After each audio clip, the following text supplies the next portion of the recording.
भैया मत करो। रैपिडो चालक ने बाइक पर की ऐसी हरकत, कांपने लगी महिला। बेंगलुरु की एक महिला ने सोशल मीडिया पर एक वीडियो शेयर कर आरोप लगाया कि रैपिडो चालक ने उसे अनुचित तरीके से छुआ। यह वीडियो काफी ज्यादा वायरल हो रही है। इसमें महिला ने रैपिडो चालक की हरकत को रिकॉर्ड करके लोगों को दिखाया है। इंस्टाग्राम पर बेंगलुरु की एक महिला ने रैपिडो चालक की एक घिनौनी हरकत का वीडियो बनाकर उसे एक्सपोज किया और महिला ने बताया कि इस दौरान वह इतना डर गई थी कि उसका पूरा शरीर कांपने लगा। वीडियो के साथ महिला ने एक लंबा चौड़ा पोस्ट भी लिखा है। पीजी लौटते समय महिला ने बुक की थी राइड। महिला ने लिखा है कि आज 6/11/2025 को बेंगलुरु कर्नाटक में मेरे साथ कुछ ऐसा हुआ जिसके बारे में मैंने कभी सोचा भी नहीं था। चर्च स्ट्रीट से रैपिडो राइड से अपने पीजी लौटते समय कैप्टन ने राइडिंग करते समय मेरे पैर पकड़ने की कोशिश की। यह इतनी अचानक हुआ कि मैं समझ भी नहीं पाई। रिकॉर्ड करना तो दूर की बात है, बाइक चालक पैर छूने की कोशिश कर रहा था। जब उसने दोबारा ऐसा किया तो मैंने उससे कहा, भैया क्या कर रहे हो, मत करो। लेकिन वह नहीं रुका। मैं बहुत डर गई थी। मैं उससे बाइक रोकने के लिए नहीं कह पाई क्योंकि मैं इस जगह पर नहीं थी और मुझे नहीं पता था कि मैं कहाँ हूँ। जब तक हम अपनी मंजिल पर पहुँची तो मैं कांप रही थी और रो रही थी। पास में खड़े एक भले आदमी ने देखा और पूछा कि क्या हुआ। जब मैंने उसे बताया तो उसने कैप्टन से बात की। कैप्टन ने माफी मांगी और कहा कि वह दोबारा ऐसा नहीं करेगा। लेकिन जब वो जा रहा था तो उसने मेरी तरफ इस तरह से उंगली दिखाई जिससे मुझे और भी ज्यादा असुरक्षित महसूस हुआ। मैं यह इसलिए शेयर कर रही हूँ क्योंकि किसी भी महिला को ऐसी चीज से नहीं गुजरना चाहिए, न कैब में, न बाइक पर, न कहीं भी। यह पहली बार नहीं है जब मेरे साथ कुछ ऐसा हुआ हो, लेकिन आज मैं चुप नहीं रह पाई क्योंकि मुझे बहुत ज्यादा असुरक्षित महसूस हुआ। कृपया सतर्क रहे, अपनी गट फीलिंग पर भरोसा करे और चुप ना रहे। पुलिस ने शुरू कर दी जांच। इस वीडियो के वायरल होने के बाद लोगों का ऑनलाइन गुस्सा सामने आ रहा है। इसके साथ ही बेंगलुरु में महिला सुरक्षा को लेकर सवाल भी उठ रहे हैं। मीडिया रिपोर्टों के अनुसार बेंगलुरु सिटी पुलिस ने जांच शुरू करने के लिए उनसे घटना का विवरण, स्थान और संपर्क जानकारी साझा करने को कहा। रैपिडो ने भी जांच करने की बात कही। रैपिडो ने भी इस मामले पर ध्यान दिया। रिपोर्ट्स के अनुसार कंपनी ने कहा है कि आपकी हालिया यात्रा के दौरान कैप्टन के अनुचित व्यवहार के बारे में जानकर हमें चिंता हुई है। आपकी सुरक्षा और आराम हमारी सर्वोच्च प्राथमिकता है। कृपया हमें मामले के विस्तार से जांच करने के लिए कुछ समय दें।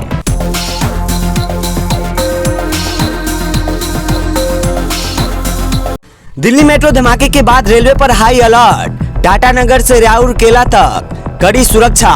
दिल्ली में लाल किला मेट्रो स्टेशन के पास सोमवार शाम 6:55 पर हुए जोरदार धमाके के बाद पूरे भारतीय रेलवे के 19 जोन और 70 रेल मंडलों में हाई अलर्ट जारी कर दिया गया है।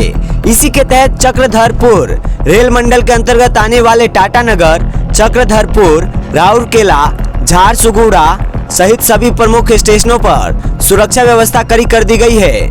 रेलवे सुरक्षा बल यानी आरपीएफ के सीनियर डीएससी पी शंकर कुट्टी ने बताया कि चक्रधरपुर रेल मंडल में हाई अलर्ट लागू है। मंडल के प्रमुख स्टेशनों, स्टेशन परिसर और पार्किंग क्षेत्रों में खड़े संदिग्ध दोपहिया और चार पहिया वाहनों की आरपीएफ जवानों द्वारा सघन जांच की जा रही है। टाटानगर, राउरकेला और झारसुगुड़ा स्टेशनों पर डॉग स्क्वाड की टीम भी जांच में जुटी हुई है। इसके साथ ही स्टेशनों पर सिविल ड्रेस में और हथियार बंद आरपीएफ जवानों की तैनाती बढ़ा दी गई है।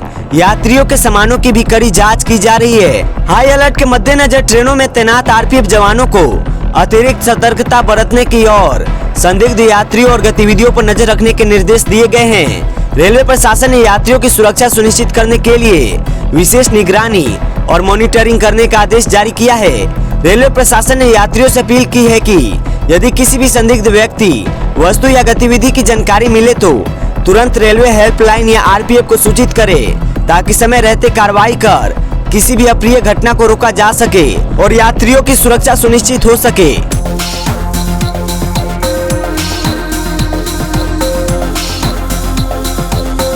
बंगाल में एसआईआर के बीच सीमा से सटे इलाकों में हलचल। मुस्लिमों में बढ़ा मैरिज रजिस्ट्रेशन का ट्रेंड। पश्चिम बंगाल में हाल ही के महीनों में मुस्लिम समुदाय के बीच स्पेशल मैरिज एक्ट SMA 1954 के तहत शादी का रजिस्ट्रेशन करवाने के मामलों में तेज उछाल देखा गया है। यह बढ़ोतरी खास तौर पर उन जिलों में देखी गई है जो बांग्लादेश और बिहार की सीमा से लगे हुए हैं। इस तेज उछाल जो पिछले 4 महीनों में सबसे ज्यादा केंद्रित है, कुछ सरकारी अधिकारी मतदाता सूची के विशेष गहन पुनरीक्षण यानी स्पेशल इंटेंसिव रिवीजन SIR को लेकर जनता में बड़ी चिंता से जोड़ रहे हैं। डेटा से यह स्पष्ट होता है कि मैरिज सर्टिफिकेट के लिए आवेदनों में तेज उछाल आया है। इसका कारण समुदाय में एक ऐसे सर्वमान्य और भरोसेमंद कानूनी दस्तावेज की बढ़ती मांग है जो नागरिकता के एक अतिरिक्त प्रमाण के रूप में भी काम कर सके। नवंबर 2024 से अक्टूबर 2025 के बीच पश्चिम बंगाल में कुल 1130 विवाहित मुस्लिम जोड़ों ने स्पेशल मैरिज एक्ट की धारा 16 के तहत अपनी शादी दर्ज कराने के लिए आवेदन किया। सबसे अहम बात यह है कि इनमें से 609 आवेदन यानी आधे से ज्यादा जुलाई से अक्टूबर 2025 के बीच दाखिल किए गए। यह वही अवधि है जब बिहार में मतदाता सूची के विशेष गहन पुनरीक्षण की प्रक्रिया चल रही थी, जो पश्चिम बंगाल में भी शुरू हो गई है। किन जिलों में सबसे ज्यादा रजिस्ट्रेशन हुए? उत्तर दिनाजपुर 199 आवेदन, मालदा 197 आवेदन, मुर्शिदाबाद 185 आवेदन, कूच बिहार 97 आवेदन।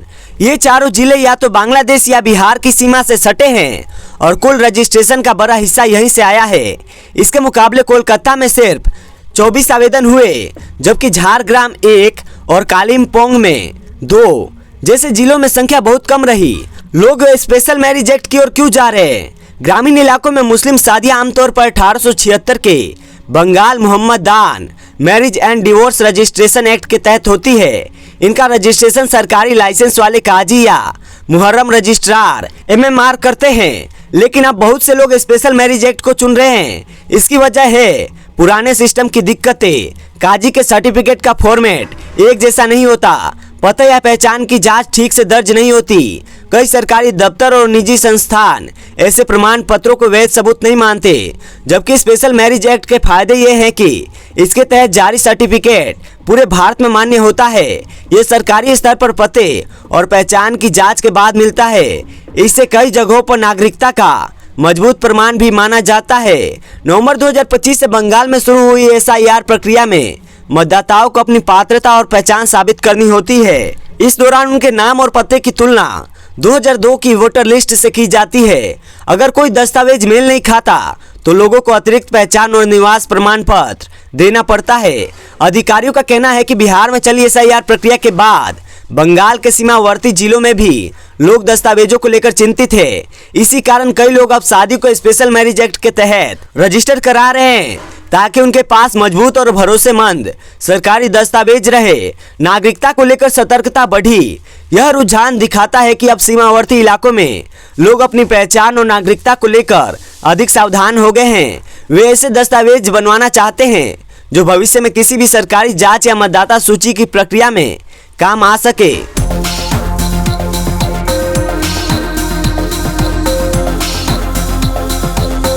दिल्ली में लाल किला के बाहर कार में ब्लास्ट, आतंकी हमला था। NIA को सौंपी गई जांच।